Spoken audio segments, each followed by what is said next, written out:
BJP যিসকল পুৰণা কৰ্মী তেখেতসকলক যি ধৰণে দলে গুৰুত্ব দিব লাগিছিল বা তেওঁলোকক তেনেধৰণে গুৰুত্ব দিয়া নাই আচলতে কি হৈ আছে নাই সেইটো আৰু বহুত দিন বহুতবাৰ ক'লোঁ মই যে মোৰ লাইফত মই কোৱা কথাখিনি তেওঁলোকে গুৰুত্ব নিদিলে নিদিয়াৰ ফলত হয়তো আজি তাৰ কিবা ফলাফল নিশ্চয় আহিব কেনেকুৱা ধৰণৰ আহে মই নাজানো ভাল ফলাফল আহিলে ভাল তথাপি মই আমাৰ প্ৰাৰ্থী হৈ আমাৰ পুৰণা কাৰ্যকৰ্তাখিনিক গোটাই দিছিলোঁ আৰু তেওঁলোকেও কাম কৰিছে গতিকে সেই কামখিনি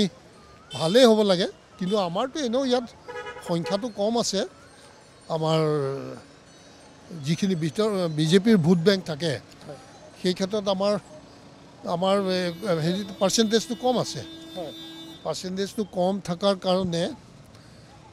যদি আমাৰ কনচলিডেট হৈ যায় হিন্দু ভোটখিনি তেতিয়া হয়তো মাইনৰিটি ভোট অলপ কিবা কিবি আহিলে বা ডিভিজন হ'লেও আমাৰ প্ৰাৰ্থীজন হয়তো ওলাই যাব পাৰে সেইটো কাৰণে মই চেষ্টা কৰি দিছোঁ যিখিনি মোক কৈছে কিন্তু মই নিজে ঘূৰা পকা কৰা নাই কিন্তু প্ৰাৰ্থীজনৰ সন্দৰ্ভত ভিন্ন ধৰণৰ মই তেওঁক মই দোষাৰোপ নকৰোঁ কিয়নো তেওঁ এজন প্ৰাৰ্থী হিচাপে যোনেই নহওক তেওঁৰ বেকগ্ৰাউণ্ড কি আছিল কি নাই সেইটো মই হেৰি নকৰোঁ যেতিয়া আমি জইন কৰাইছোঁ তেতিয়া তেওঁৰ বেকগ্ৰাউণ্ডটোৰ কথা চিন্তা কৰিব লাগিছিল তেওঁক যেতিয়া জইন কৰিছে আৰু আমি জইন কৰাৰ পাছত আমি গ্ৰহণ কৰিছোঁ তেতিয়াহ'লে সেইচব কথা লৈ চাব নালাগে কিন্তু প্ৰাৰ্থিত্ব প্ৰদান কৰাৰ আগমুহূৰ্তত সকলো কথা চালি জাৰি চাই আগতে মোক যিটো তেওঁ বিচাৰিছিলে যে পুৰণা কৰ্মীখিনিৰ দ্বাৰা তেওঁ সহায় কৰি দিব লাগে মই সেইখিনি চপাই কচাই দিছোঁ তেওঁ আৰু তেওঁলোকক যিখিনি দিব লাগে দি পেলাই কামত লগাইছে আৰু তেওঁলোকেও কামে কামে লাগিছে পুৰণা কৰ্মীৰ ভিতৰত এনে কোনো প্ৰাৰ্থী আপোনালোকৰ নাছিল নেকি যাৰ কাৰণে আপোনালোকে কংগ্ৰেছৰ পৰা আমদানিকৃত প্ৰাৰ্থী প্ৰশ্ন কৰিব নালাগে মই ক'লোঁ নেকি তেওঁক প্ৰাৰ্থিত্ব দিয়াত যদি ৰাইজৰ কিবা বিৰূপ প্ৰতিক্ৰিয়া হৈছে তাৰ বাবে আমাৰ নেতৃত্ব দায়ী হ'ব লাগিব তেওঁৰ দুখ নাই যিজনে প্ৰাৰ্থিত্ব পাইছে বা লৈছে আজি খেলিছে তেওঁৰ গাত এক চিকতো দুখ নাই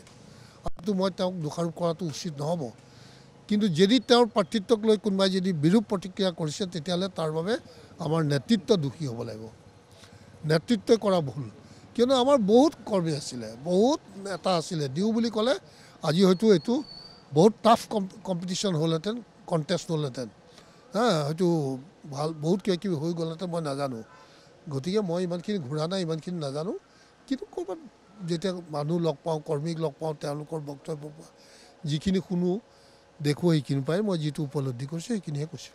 যিহেতু সমষ্টি পুনৰ নিৰ্ধাৰণ প্ৰক্ৰিয়া সম্পন্ন হোৱাৰ পাছত এইবাৰ প্ৰথমটো নিৰ্বাচন ক'ৰবাত ৱাক অভাৰ দিলে নেকি আপোনালোকৰ নগাঁও লোকসভা সমষ্টিত আপুনি দীৰ্ঘ সময় আপুনি সমষ্টি নিৰ্ধাৰণ কৰোঁতে এইটো ৱাক অভাৰ দি থোৱা আছে তথাপি আমাৰ নেতৃত্ব চেষ্টা কৰিছে বুথ বিভাজনৰ মাধ্যমেৰে যদি পাৰোঁ এইটো জিকাই আনিবলৈ এইটো যেতিয়া ডিলিমিটেশ্যন হৈছে তেতিয়াই ৱাক অভাৰ দিছে আৰু তথাপি এইবাৰ চেষ্টা কৰিছে যে বুথ বিভাজনৰ মাধ্যমেৰে কেনেবাকৈ জিকাই আনিব পাৰোঁ নেকি কিন্তু মইতো দেখা পালোঁ এইবাৰ AIUDF ম্লান হৈ গৈছে যেন পাওঁ মাইনৰিটিৰ মাজত তেওঁলোকে বুজি পাইছে হয়তো ভোট প্ৰদান কৰা নাই গতিকে সেই কৌশলটো আমাৰ সিমান সফল নহ'লে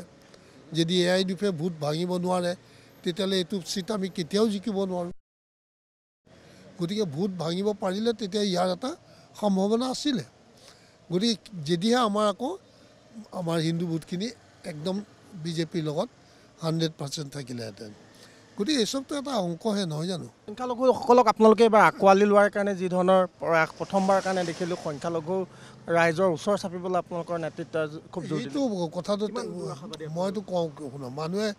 ভাবে যে মই কৰা কামখিনি মই আজি যে কৈ গ'লোঁ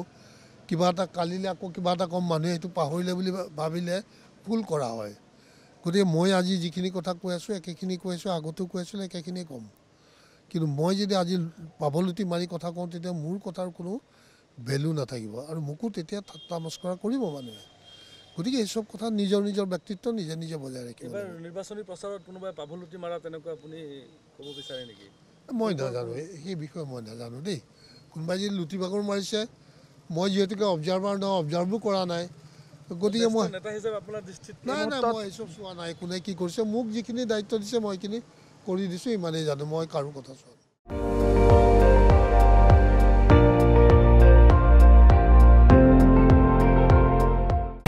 আপুনি চাই আছে ND24 সৰ্বশ্ৰেষ্ঠ নহয় সৰ্বোত্তমৰ দৌৰ